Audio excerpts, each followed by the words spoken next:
Hey, welcome back to Streamline Entertainment. It's your boy Marvin. We're going to get straight into a video which I'm going to comment on. It's a reaction video, and it's Andrew Tate and Katy Hopkins arguing over the UK and how to fix it. Katy, we know who Andrew Tate is. Well, most people know who Andrew Tate is. Because, like I said, he's a controversial character. Some people like him, some people don't, but he has a lot to say for himself.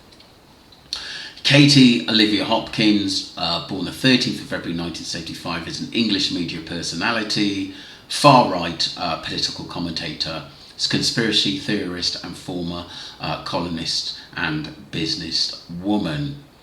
Occupations: media personality, political commentator, columnist, businesswoman. She was in The Apprentice, I'm a Celebrity, Get Me Out of Here, Celebrity Big Brother, If Katy Hopkins Ruled the World. She's prominent, basically. Mostly, where I remember, was in The Apprentice in 2007, following first appearances in media and becoming a columnist for British national newspaper, including The Sun from 2013 to 15. And the Mail Online 2015 to 17. She appeared in the 15th series of the reality television show Celebrity Big Brother, in which she actually finished as runner-up. A lot of people do like her. She's definitely a one who basically can talk. She gets a lot of people who doesn't like her, but she's very vocal in what she says. And she don't mince her words either. She's been accused of racism by journalists, advocacy groups and politicians for her comments about migrants. In 2016, her former employer, Mail Online, was forced to pay significant damages to a Muslim family whom she had falsely accused of extremist links. Wow. In 2017 libel case, Monroe versus Hopkins was required to pay damages and legal costs to a food writer, Jack Monroe, after making defamatory remarks on Twitter.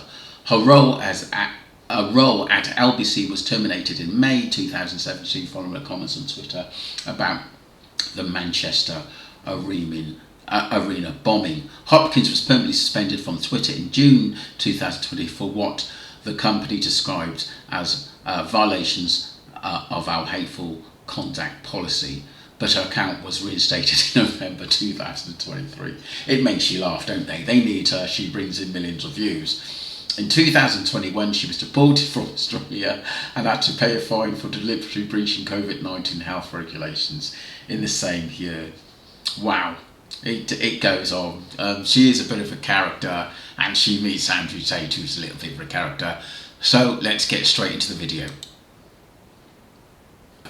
Freedom of speech is becoming a problem, and it never used to be. I mean, people can get upset about anything. I've done hundreds of Andrew Tate videos, both good and bad. I've always said his business line, the way he motivates young men, is absolutely brilliant. And then there's the other side where he said some abusive things about women, which he's apologised, which he should have said, which I find that with childish and stupid. But nobody's perfect. But I do think the guy does make sense. He says what he thinks. I think he had to have calmed down, and he's not so vocal as what he used to be, especially when the government were getting on his back and he was worried for his life and stuff. Humour, but you have to be careful.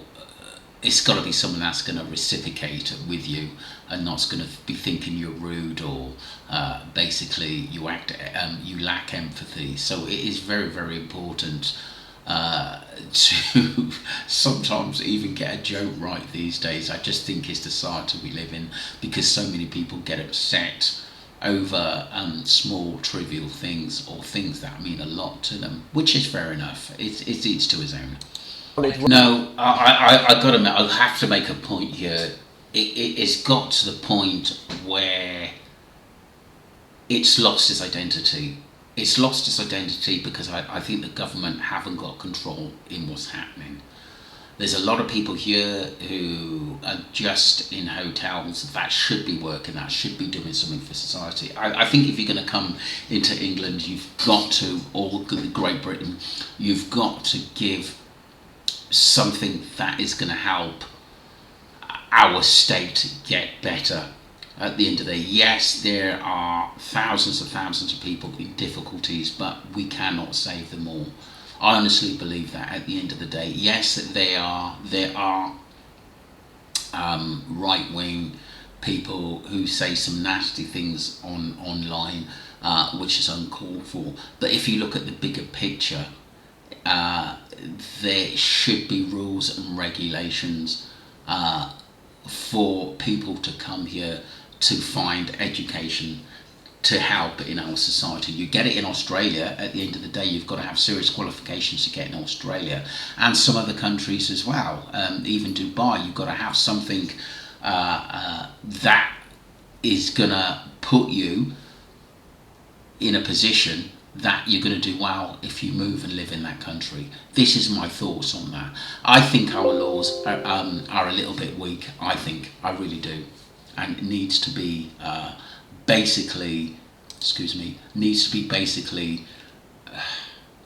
redone, so it's tougher, I think. With what she's saying, I worked in London in the late 90s, very, very young, chef apprentice, just moved up there just to get some experience, some more life experience there, but I was only there for about a year, and then came back to Oxford.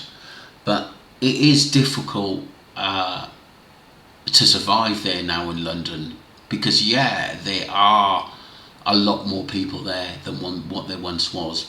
A lot of people have moved away because they don't feel like it's their home anymore, moving to Essex, or a lot of my London mates moved down to Milton Keynes or the outskirts of Northampton at the end of the day, where I think they've got a bit more privacy, have their own businesses and set up. I would have said London started to change, I would said, more than 10 years ago. It's not the same as it once was, and some parts are very, very dangerous now.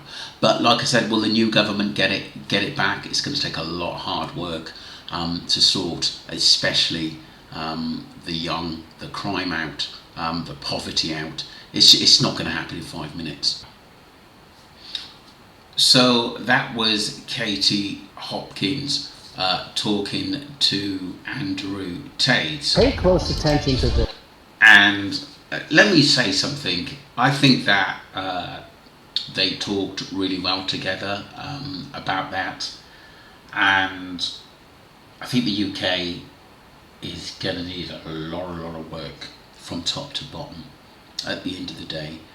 And it's sad to say Rishi Sunak wasn't doing it. He wasn't strong enough, and I think he lied to the people. And these are one of the reasons why I think a lot of people went to Labour. And I didn't vote at the end of the day, because I think it's all the same. But I think Labour actually can offer a little bit more than what Conservatives could offer. Let me know what you think of the video, and don't forget to subscribe to the channel. Thank you for the old subscribers and the brand new subscribers who started supporting me. I appreciate you. Thank you.